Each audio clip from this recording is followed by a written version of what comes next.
Gauss law के ही video में मैंने आपको बताया था कि अलग अलग तरीके के चार्ज डिस्ट्रीब्यूशन होंगे। कुछ सर्टेन चार्ज डिस्ट्रीब्यूशन होंगे जिनके लिए हम इलेक्ट्रिक फील्ड पता कर सकते हैं बाय यूजिंग गॉस लॉ। और मैंने टेबल भी आपको बताई थी कि किन किन चार्ज डिस्ट्रीब्यूशन के लिए क्या क्या गॉसियन सरफेस होगी। बोर्ड लेवल पे एक वीडियो हम लोग ऑलरेडी डेवलप कर चुके हैं।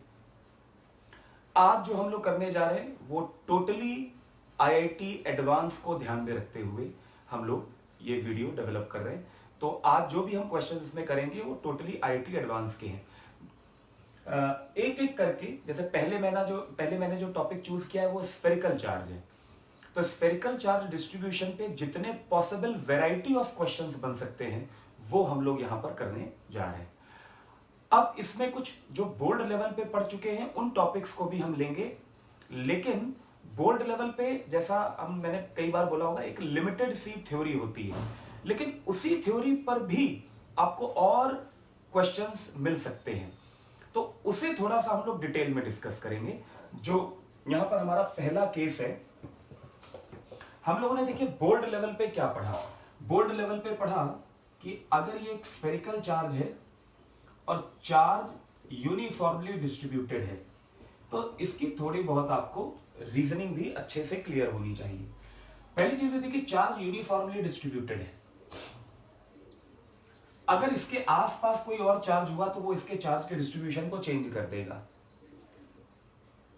अगर चार्ज स्फीयर पे है और आप ये सोच रहे हैं कि नहीं क्योंकि स्फीयर पे है तो वो फॉर्मूले लग जाएंगे, x less than r equal to r greater than r पे इलेक्ट्रिक फील्ड क्या होगी, तो गलत है। हमने यहां पर क्या क्या फॉर्मूले पढ़े एक बार मैं रिवाइज करवा देता हूं। x लेस देन r पे इलेक्ट्रिक फील्ड है 0, x इक्वल टू r पे इलेक्ट्रिक फील्ड है kq बाई r स्क्वायर, और x ग्रेटर देन r पे इलेक्ट्रिक फील्ड है kq बाई x स्क्वायर। ठीक, स्कूल लेवल पे ये पता है। और इसमें एक स्टेटमेंट हमने लिखा था कि spherical charge distribution behaves like point charge placed at its own centre of same magnitude, जो स्फीयर को दिया गया है, if it is observed either from the surface और आउटसाइड ऑफ द सरफेस। फिर हमने इसका एक ग्राफ भी ड्रॉ किया था। ग्राफ भी मैं यहां पर एक बार शो कर देता हूं तो रिवीजन ही हो जाएगा।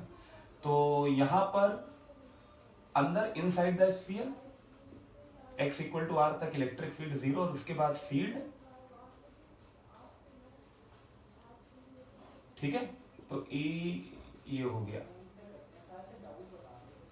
kq by r square, e versus x। Clear है ना? तो अब जरा देखते हैं इसका जो एप्लीकेशन है। एप्लीकेशन में आपको ध्यान क्या रखना है, देखिए ये चार्ज जो है वो कैसा है, बस आपको चार्ज का कॉन्फ़िगरेशन याद करना है। इससे फर्क नहीं पड़ता है कि ये कंडक्टिंग है कि नॉन कंडक्टिंग है। मैं फिर से कह रहा हूं, ये बॉडी कंडक्टिंग है कि नॉन कंडक्टिंग है, इससे फर्क नहीं पड़ता। आपको चार्ज के डिस्ट्रीब्यूशन को याद करना है। एग्जाम्पल, अभी आगे कुछ ही टाइम बस बाकी है जब हम लोग प्रॉपर्टीज ऑफ कंडक्टर पढ़ेंगे। एक प्रॉपर्टी केवल मैं यहां पर बोल रहा हूं, बहुत ज्यादा इसका डिटेल हम लोग जब प्रॉपर्टीज ऑफ कंडक्टर शुरू करेंगे तब बताएंगे। चार्ज कंडक्टर की एक प्रॉपर्टी है कि अगर आप कंडक्टर को कोई चार्ज देंगे तो वो हमेशा उसकी सरफेस पर आ जाता है। ये कंडक्टर की प्रॉपर्टी आप बस अभी रट लो इसे। अगर आप किसी कंडक्टिंग ऑब्जेक्ट को, कंडक्टिंग मटेरियल को चार्ज देंगे तो वो चार्ज उसकी आउटर सरफेस पर आ जाएगा, ठीक है। ये प्रॉपर्टी है। तो ये अगर कंडक्टर है तो चार्ज ऑटोमेटिकली बाहर आ जाएगा, और जब चार्ज ऑटोमेटिकली बाहर आ जाएगा तो पूरे के पूरे अगर आप देखो चार्ज को तो वो केवल और केवल स्फीयर की सरफेस पर है। तो यहां पर जो आपने ये फॉर्मूला पढ़ा है वो चार्ज स्फीयर की सरफेस पर है उसके लिए है। अब इसके कंडक्टिंग और नॉन कंडक्टिंग से कोई लेना देना नहीं। अगर ये हॉलो है तो चार्ज सरफेस पर होगा, अगर ये हॉलो है तो चार्ज सरफेस पर है। देखिए ठीक है, और ये कंडक्टिंग है, हॉलो भी है, कंडक्टिंग भी है। ठीक है, अगला केस लेते हैं। ये हॉलो है लेकिन नॉन कंडक्टिंग है। नॉन कंडक्टिंग में क्या होगा, ये मटेरियल खुद चार्ज को बाहर नहीं ला पाएगा। कोई बात नहीं, आप इस हॉलो नॉन कंडक्टिंग में चार्ज को खुद डिस्ट्रीब्यूट करिए। तरीके हैं कि चार्ज किस तरीके से डिस्ट्रीब्यूट होगा, और आप यूनिफॉर्म डिस्ट्रीब्यूशन करवा दीजिए। ये काम कंडक्टिंग मटेरियल खुद कर लेगा, चार्ज को यूनिफॉर्मली डिस्ट्रीब्यूट करवा देगा। हम लोग आगे आएंगे, पढ़ेंगे। लेकिन अगर ये नॉन कंडक्टिंग है तो आप क्या कर सकते हैं कि चार्ज को आप खुद इस पे डिस्ट्रीब्यूट करवा दीजिए यूनिफॉर्मली। ये और ये केस में कोई डिफरेंस नहीं है। जो काम ये मटेरियल खुद करता है वो काम आपने करवा दिया, रिजल्ट सेम आएगा।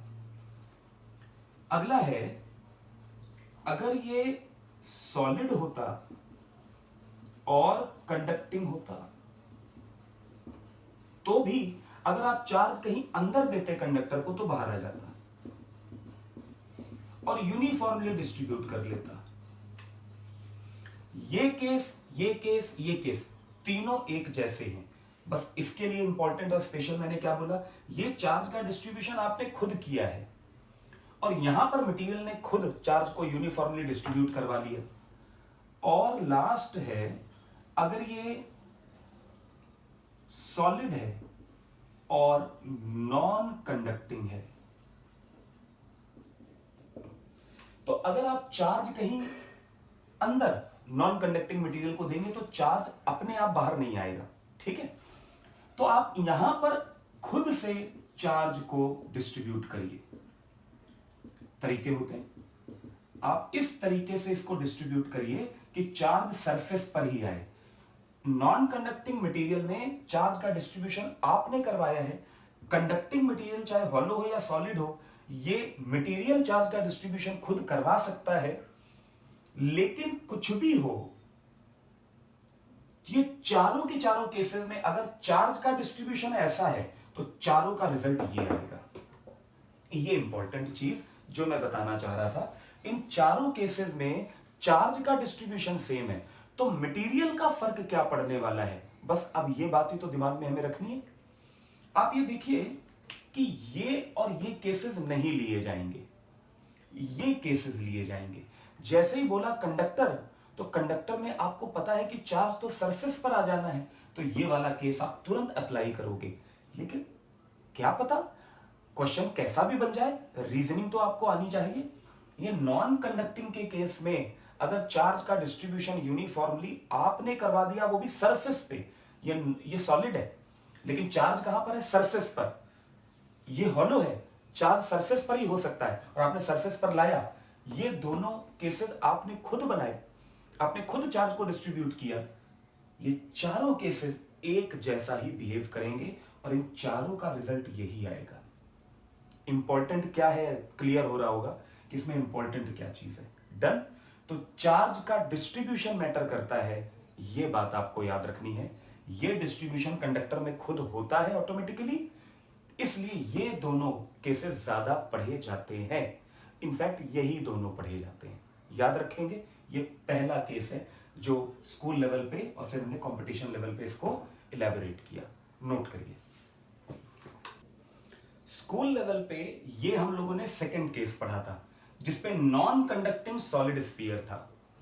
अब जो मैंने आपको पहले क्वेश्चन करवाया वहां से आप समझे, कंडक्टर के अंदर यानी कि पूरे वॉल्यूम में चार्ज नहीं हो सकता। कंडक्टर की प्रॉपर्टी है चार्ज को वो बाहर ले आएगा। अगर ये चार्ज कॉन्फ़िगरेशन एग्जिस्ट करता है तो केवल एक ही कंडीशन हो सकती है कि ये स्फीयर नॉन कंडक्टिंग होगा। तो ये केस ही क्लियर है कि केवल और केवल नॉन कंडक्टिंग के केस में ये चार्ज डिस्ट्रीब्यूशन रहेगा। डन। तो इसके लिए field x less than r पर directly proportional to x। Surface और सरफेस के बाहर से देखने पर यह भी कैसा बिहेव करता है, पॉइंट चार्ज की तरह। ये सारा का सारा चार्ज कहां पर रखा हुआ बिहेव दिखेगा, ये सेंटर पे रखा हुआ दिखेगा। बस इसमें केवल एक कंडीशन आपको याद रखनी है, केवल और केवल एक कंडीशन, ये जो चार्ज का डिस्ट्रीब्यूशन है वो यूनिफॉर्म है।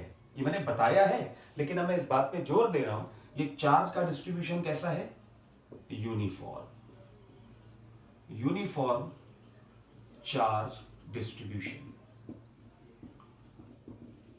ठीक है, तो ये केस। अब यहां से शुरुआत होती है कुछ और नए वैरायटी ऑफ क्वेश्चंस की।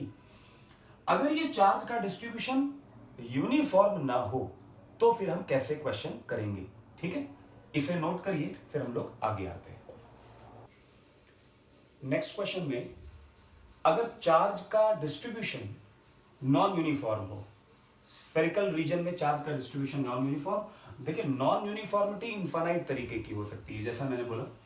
अब यहां पर एक नॉन यूनिफॉर्मिटी का पैटर्न दिया है, ये है, तो volume charge density, rho volume charge density है।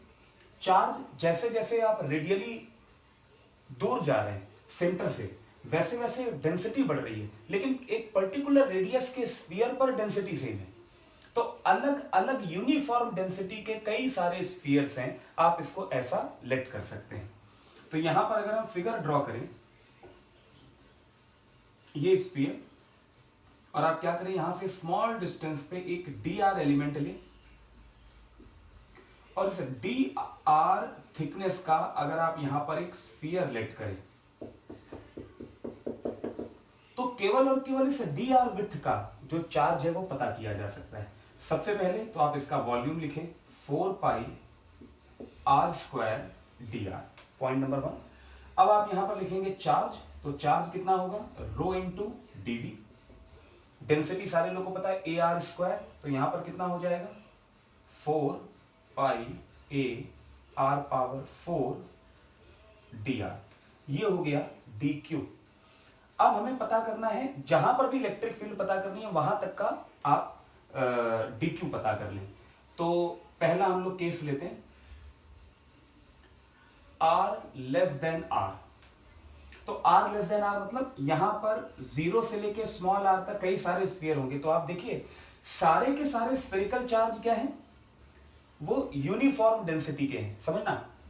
जो नॉन यूनिफॉर्मिटी हो रेडियल है, लेकिन आप किसी भी रेडियस का स्फीयर लेंगे उस पर डेंसिटी सेम है ना।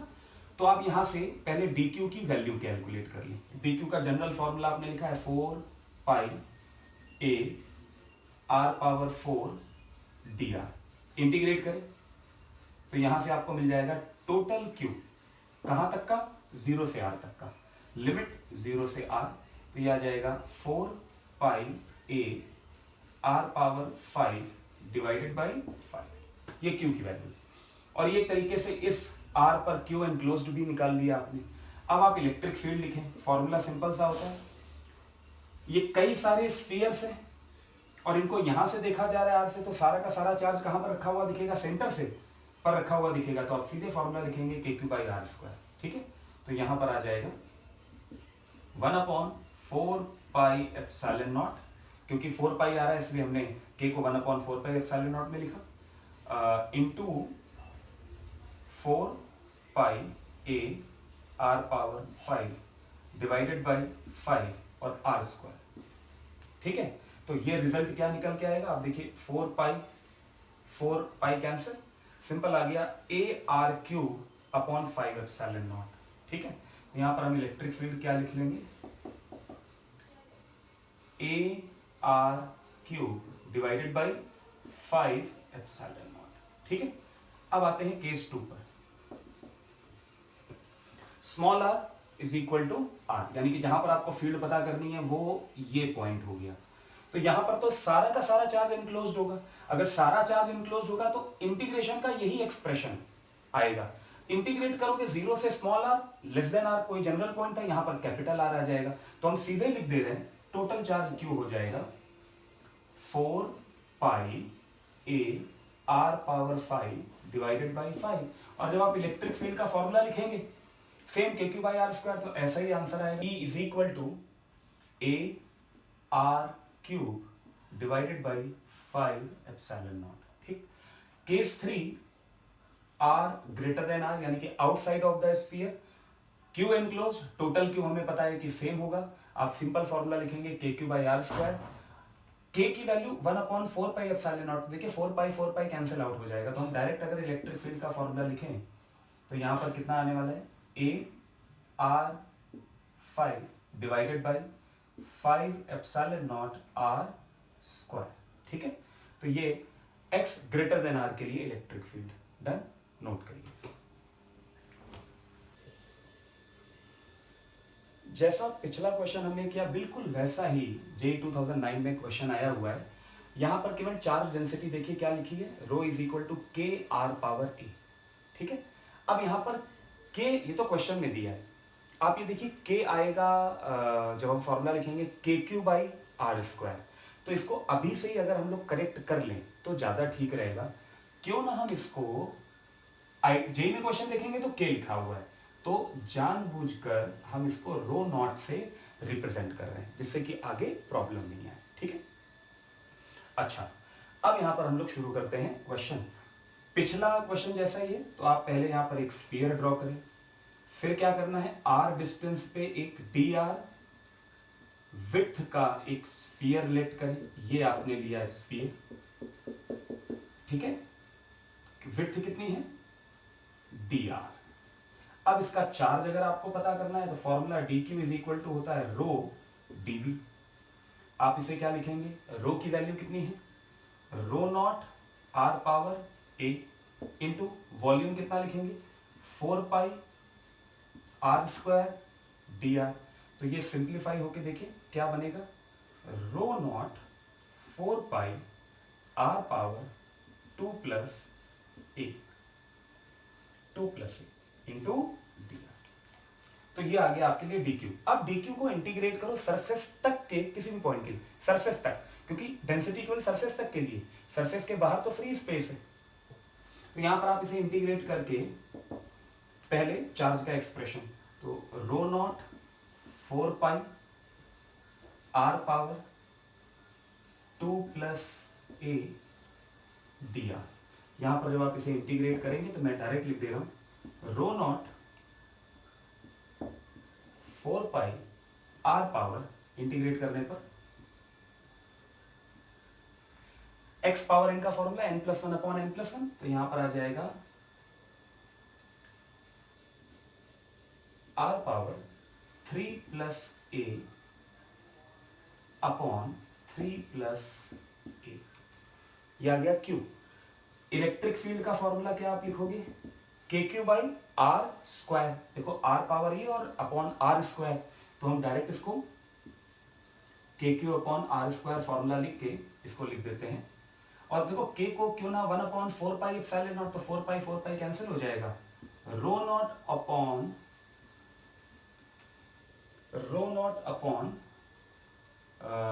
कितना है, 4 pi epsilon naught, rho upon epsilon not, और आर स्क्वायर में बचेगा आर पावर 1 प्लस ए, इसको थोड़ा सा क्लियर लिख देते हैं, r power 1 plus a divided by 3 plus a. ठीक है, तो ये इलेक्ट्रिक फील्ड का जनरल फॉर्मूला हमने लिखा। अब कंडीशन दी है, r/2 पर जो फील्ड है वो 1/8 टाइम्स r पर फील्ड है। तो यहां पर आप देखिए क्या लिखेंगे, कंडीशन अप्लाई कर रहे हैं, field at r/2 is 1/8 of field at r, ये हमें रखना है। ठीक, तो यहां पर देखिए जब आप ये रखोगे तो rho upon epsilon naught 3 plus a तो कैंसिल आउट हो रहा है, आप समझ रहे हैं, जगह कम है तो हम लोग डायरेक्ट लिखते हैं। आप लिखेंगे इसके बाद r/2 power 1 plus a is equal to r power 1 plus a, और ये है 1/8 टाइम्स, तो r power 1 plus a cancel out हो रहा है, तो आप इसे लिखोगे 1/2 1 plus a is equal to 1/2 3, तो a की वैल्यू क्या आ गई 2, और ये ही आंसर है। ठीक है, तो बिल्कुल पिछले क्वेश्चन जैसा है, इसको नोट करिए, समझिए अच्छे से। देखिए एक एनसीईआरटी का क्वेश्चन है और इस क्वेश्चन में बोला गया है कि एक न्यूक्लियस है जिसके अंदर चार्ज का डिस्ट्रीब्यूशन यूनिफॉर्म है, और जो इलेक्ट्रॉन क्लाउड है उसमें भी चार्ज का डिस्ट्रीब्यूशन यूनिफॉर्म है। अब इसमें हम क्या क्या, इस तरीके के क्वेश्चन में हम क्या क्या चीजें पता कर सकते हैं वो देखते हैं। यहां पर दो स्फीयर है, एक 0 से r रेडियस का पॉजिटिवली चार्ज्ड, और एक स्मॉल r से कैपिटल R रेडियस का नेगेटिवली चार्ज्ड। तो यहां पर आप केस लिख सकते हैं x less then small r। तो यहां पर देखिए नेगेटिव चार्ज के अंदर है और स्फीयर अंदर नेगेटिव चार्ज है नहीं, इसलिए उसकी फील्ड भी क्या होगी, 0। तो यहां पर फील्ड केवल पॉजिटिव चार्ज की होगी। तो ये आप केवल एक सॉलिड स्फीयर इसे लेट करिए, और फॉर्मूला क्या हो जाएगा, डायरेक्ट हम लिख रहे हैं यहां पर, फॉर्मूला होता है k q x upon are Q. ये फॉर्मूला होता है, ठीक है, सबको पता है। बस इसको ही हम अभी से ही लिख देते हैं k z e, क्योंकि बोला गया न्यूक्लियस पे जो टोटल चार्ज है वो z e, तो k q x upon are Q, ये आंसर हो गया। अब हम बात करें x इक्वल टू आर की, तो फॉर्मूला हो जाएगा E is equal to K Z E divided by are square. ठीक है, यहां तक तो सिंपल है। इंपॉर्टेंट केस है अगर हम जाते हैं x r से कम और स्मॉल r से ज्यादा। आप इसको यहां पर समझिए कि अगर हम इधर एक लाइन ऐसा स्फीयर ले, गॉसियन सरफेस, ठीक है, इसको बस समझिएगा। अगर हम ये गॉसियन सरफेस लें तो यहां पर देखिए टोटल पॉजिटिव चार्ज आ गया और कुछ नेगेटिव चार्ज इनक्लोज हुआ। तो यहां पर पहले आप पता करें Q एनक्लोज्ड होगा प्लस ZE माइनस रो 4/3 पाई x cube minus R cube. Question में हो सकता है वो ये बोले कि R को इग्नोर किया जा सकता है, लेकिन हम फुल लेंथ इस क्वेश्चन को सॉल्व कर रहे हैं। ये है total charge.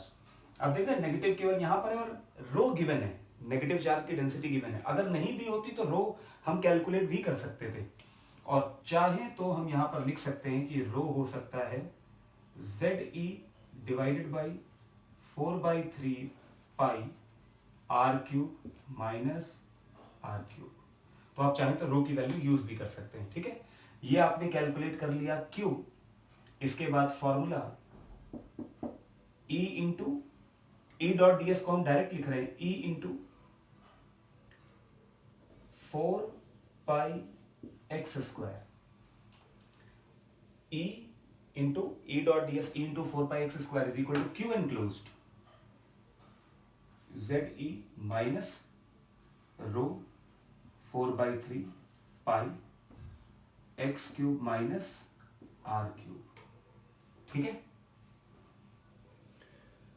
Divided by epsilon not. तो यहां से आप E की वैल्यू पता कर सकते हैं।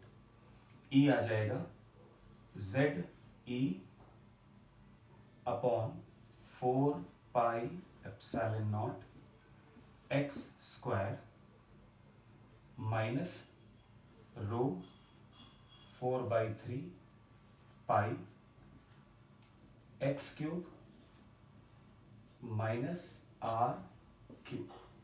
ठीक है,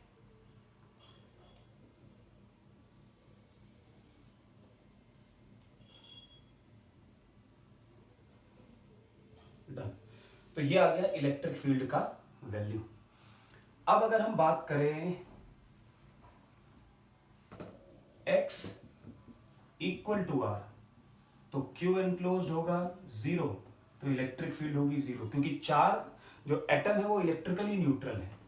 और अगर हम बात करें x ग्रेटर देन r की, तो Q एनक्लोज्ड होगा 0, तो E की वैल्यू क्या आएगी, 0। ये एक्चुअल किसी एटम में होता है। तो ये भी एक अच्छा क्वेश्चन है एनसीईआरटी का, तो आप इसे भी नोट करें। देखिए जेईई 2008 में आया हुआ ये पैराग्राफ का एक क्वेश्चन है और काफी अच्छा क्वेश्चन है। तो बोर्ड में जगह कम है, तो आप लोग क्या करें, इस क्वेश्चन को पहले नोट कर लें और नोट करने के बाद फिर मैं एक एक करके ये 3 क्वेश्चन पैराग्राफ के पूछे गए हैं। ऑप्शंस मैंने नहीं दिए, हम फाइनल आंसर निकालेंगे, आप क्वेश्चन देखेंगे, ऑप्शन को टिक कर लीजिएगा। तो ये तीनों के आंसर हम पता करेंगे। अब वीडियो को पॉज करके पहले आप क्वेश्चन नोट कर लीजिए, फिर इस पे हम डिस्कशन शुरू करते हैं।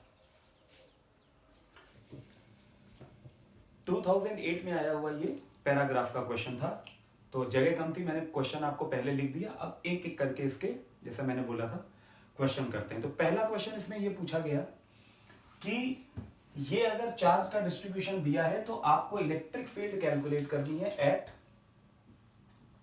Find electric field at R is equal to are, यानी कि सरफेस पे। अब आपको यह देखना है कि चार्ज का डिस्ट्रीब्यूशन कैसा भी हो, कैसा भी चार्ज का डिस्ट्रीब्यूशन हो, इस पूरे के पूरे न्यूक्लियस पे जो टोटल चार्ज आएगा, देखिए एक डिस्टेंस तक चार्ज की डेंसिटी कांस्टेंट है, उसके बाद आप देख रहे हो जैसे जैसे आगे बढ़ रहे हो डेंसिटी कम हो रही है, लेकिन किसी आर पर तो कांस्टेंट है ना, यहां गए और कम हुई, लेकिन इस आर पर तो कांस्टेंट है ना। तो कई सारे यूनिफॉर्मली चार्ज स्फीयर हैं जिन पे अलग अलग चार्ज है, ये माना जा सकता है। तो सारे के सारे यूनिफॉर्मली चार्ज स्फीयर है और आपको सरफेस पे पूछा जा रहा है, तो ये भी एक यूनिफॉर्मली चार्ज स्फीयर है और इसके अंदर वालों के लिए ये point outside of the sphere है और इसके लिए केवल ये पॉइंट ऑन द स्फीयर है। तो कुल मिला के देखा जाए सारे के सारे चार्ज के लिए ये पॉइंट जो है, तो सारा चार्ज इसके लिए बिहेव कैसा करेगा, सेंटर पे रखा हुआ बिहेव करेगा। तो इलेक्ट्रिक फील्ड की डायरेक्ट वैल्यू आप लिख सकते हो K Q divided by are square. कुछ और सॉल्व करने की जरूरत ही नहीं है, आप सीधे लिख सकते हो इलेक्ट्रिक फील्ड की वैल्यू के क्यू बाई आर स्क्वायर। ठीक है, फिर ये तो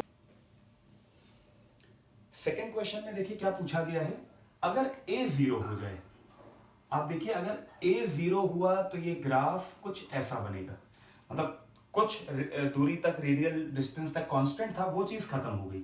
तो यहां पर ये क्या हो जाएगा, डेंसिटी रो नॉट। जो क्वेश्चन में पूछा गया है d, लेकिन मैंने जानबूझ के रो नॉट लिखा, क्यों, क्योंकि इसमें इंटीग्रेट करना है, इंटीग्रेशन में भी डिफरेंशियल एलिमेंट d के टर्म्स में आता है, इसलिए मैंने इसको रो नॉट मान लिया। तो ये आपका डेंसिटी का एक्सप्रेशन, ठीक है, और ये है r। तो क्या करें, पहले डेंसिटी का एक एक्सप्रेशन निकाल लें।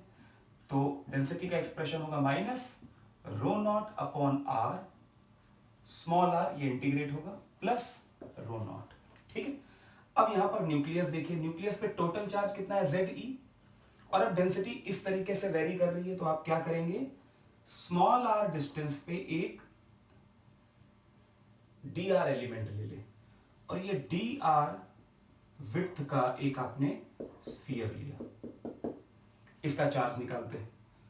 तो dq होगा डेंसिटी इंटू 4 पाई r स्क्वायर dr। डेंसिटी आप कितनी लिखेंगे, देखिए 4 पाई बाहर ले लेते हैं, minus rho not upon capital R, और ये हो जाएगा r cube dr plus row not r square dr। Done, इसे हमने इंटीग्रेट करना है, तो ये आप इंटीग्रेट करें 0 से कैपिटल R, इसे इंटीग्रेट करें 0 से कैपिटल R, तो ये आएगा 4 pi minus rho not upon capital R, r power 4 upon 4 plus row not r cube upon 3। ये मैंने डायरेक्ट लिमिट भी रख दी और कैलकुलेट भी कर लिया। अब इसको अगर हम सॉल्व करेंगे तो आप देखिए कितना आ रहा है, रो नॉट r क्यूब, तो देखिए 4 पाई रो नॉट r क्यूब बाहर, और ये बचेगा -1/4 प्लस 1/3, तो ये कितना आने वाला है, 1/12। इसे हम इक्वल टू कर दें जेड ई के। तो यहां से आपको रो नॉट की वैल्यू मिल जाएगी। कितना आएगा रो नॉट, देख लेते हैं। तो ये देखिए इधर मल्टीप्लाई करके 12, 1/12 और ये 3 हो जाएगा। तो रो नॉट की value z E divided by z e, ये 4 और 12 तो यहां पर आ जाएगा 3 और पाई आर क्यूब। ठीक है, तो ये आ गया आंसर रो नॉट। ये सेकंड पार्ट है क्वेश्चन का, इसे नोट करिए। क्वेश्चन के लास्ट पार्ट में देखिए क्या बोला गया है, electric field within the nucleus is generally observe to be linearly dependent on R. अगर आर पे डिपेंड कर रही है लीनियरली इलेक्ट्रिक फील्ड, तो केवल एक ही केस होगा और वो हम लोग पढ़ चुके हैं, और वो केस है अगर किसी सॉलिड स्फीयर में चार्ज यूनिफॉर्मली डिस्ट्रीब्यूटेड होता है। अगर चार्ज यूनिफॉर्मली डिस्ट्रीब्यूटेड होता है तो सेंटर से x डिस्टेंस पे जो इलेक्ट्रिक फील्ड आएगी उसका फॉर्मूला क्या होता है, rho upon 3 epsilon naught into x। Linearly very कर रही है। अब यहां पर इन्होंने x की जगह स्मॉल आर लिया है तो आप स्मॉल आर, या फिर इसी का फॉर्मूला होता है k Q upon R cube into x. याद है? तो इसका मतलब हुआ कि जो फील्ड है वो कैसी वेरी कर रही है, सॉरी जो डेंसिटी है वो कांस्टेंट है, और अगर डेंसिटी कांस्टेंट है तो आंसर क्या होगा, A is equal to are.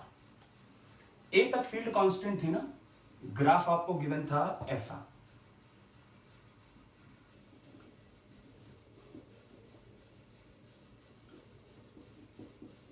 ठीक है, अगर इलेक्ट्रिक फील्ड लीनियरली वेरी कर रही है तो इसका मतलब है कि ये ग्राफ अब किस में कन्वर्ट हो जाएगा, ये ग्राफ कन्वर्ट हो जाएगा आर तक। ठीक है, अब ये कुछ डी चेंज हो जाएगा क्योंकि चार्ज तो उतना ही है ना, चार्ज उतना ही है तो मैक्सिमम वैल्यू या जो डेंसिटी है वो कांस्टेंट हो जाएगी, जिसको आप पता कर सकते हो। यहां से डी डैश अगर निकालना भी हो तो आप डी डैश लिख सकते हो Z E divided by 4/3 pi R Q. ठीक है, तो ये है थर्ड पार्ट का आंसर, नोट करिए इसको। अगला हमारा क्वेश्चन है कि अगर ये एक uniformly charged non conducting sphere हो, uniformly charged non conducting sphere, पूरे वॉल्यूम में चार्ज डिस्ट्रीब्यूटेड हो, और एक स्फेरिकल कैविटी, इस स्फीयर के अंदर एक स्फेरिकल कैविटी हो। आपको इस स्फेरिकल कैविटी के अंदर इलेक्ट्रिक फील्ड कैलकुलेट करके बतानी है कि कितनी होगी। जितना बाकी जगह है यहां पर चार्ज गिवन है, और चार्ज डेंसिटी रो कांस्टेंट है, वॉल्यूम चार्ज डेंसिटी ये आपको गिवन है कांस्टेंट, और इलेक्ट्रिक फील्ड आपको पता करनी है।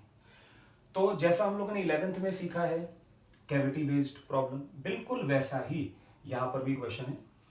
आप यहां पर लेट करें कि अगर कैविटी नहीं है तो आपने पूरे मटेरियल, पूरे स्फीयर को चार्ज कर रखा होगा, और यहां पर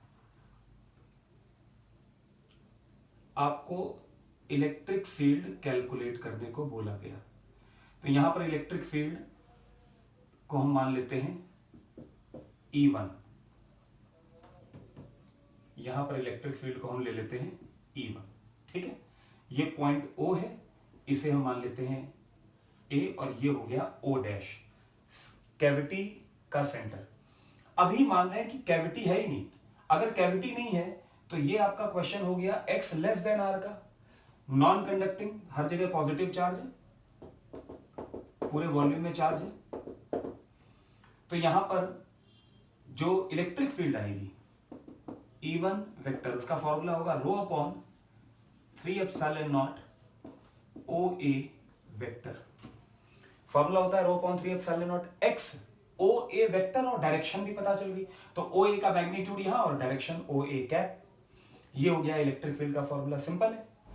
अब अगर हम इस, क्योंकि पॉजिटिवली चार्ज इसको माना है, तो आप इतनी जगह कैविटी बनाना चाह रहे हो तो आप लेट कर सकते हो कि यहां पर इतने वॉल्यूम में सेम डेंसिटी का नेगेटिव चार्ज है। अगर सेम डेंसिटी का नेगेटिव चार्ज आप लेट करेंगे तो इलेक्ट्रिक फील्ड आ जाएगी E2। E2 की वैल्यू आप क्या लिखोगे, rho upon 3 epsilon not into A O dash vector. ये क्या चीज है, ए और ओ डैश के बीच की डिस्टेंस जो है वो यहां पर आई, मैग्नीट्यूड ओ ए डैश और डायरेक्शन देखिए ए से ओ की तरफ है, क्योंकि यहां पर पॉजिटिव चार्ज माना है तो कैविटी पर नेगेटिव चार्ज मानोगे। पॉजिटिव चार्ज फील्ड दे रहा है दूर, सेंटर से दूर, रिपल्शन की वजह से, और ये अट्रैक्शन की वजह से। अब आप ए पॉइंट पर रिजल्टेंट फील्ड देखिए ई नेट, और ए पॉइंट कहां पर है, कैविटी के अंदर, तो ये फील्ड आएगी E1 प्लस E2, क्योंकि वेक्टर है, डायरेक्शन ऑटोमेटिकली इन्वॉल्व हो गई है। तो आप यहां लिख सकते हैं rho upon 3 epsilon not O A vector plus A O dash vector. और आप अगर ध्यान से देखें तो ये आपको मिलेगा ट्रायंगल लॉ, ओ ए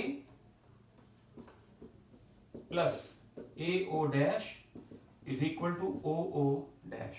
तो ये आ जाएगा rho upon 3 epsilon not O O dash vector. Clear? ये रिजल्ट आपको क्या बता रहा है, इस पे बात करते हैं। अगर आपको किसी नॉन कंडक्टिंग स्फीयर के अंदर कैविटी दी जाए तो आपको फॉर्मूला याद रखना है rho epsilon naught, rho upon 3 epsilon naught into distance between the centre of the sphere and centre of the spherical cavity, center of the sphere, given sphere and center of the spherical cavity, or direction will be along the line joining center of the sphere to center of the cavity। ठीक है, तो ये हमारा result आएगा। अब इस result में एक छोटी सी चीज और, ये स्फीयर है, ये कैविटी है और ये है सेंटर। अगर ये यूनिफॉर्मली चार्ज्ड है थ्रू आउट इट्स वॉल्यूम, तो यहां पर जो इलेक्ट्रिक फील्ड की डायरेक्शन होगी वो पूरे के पूरे स्फीयर में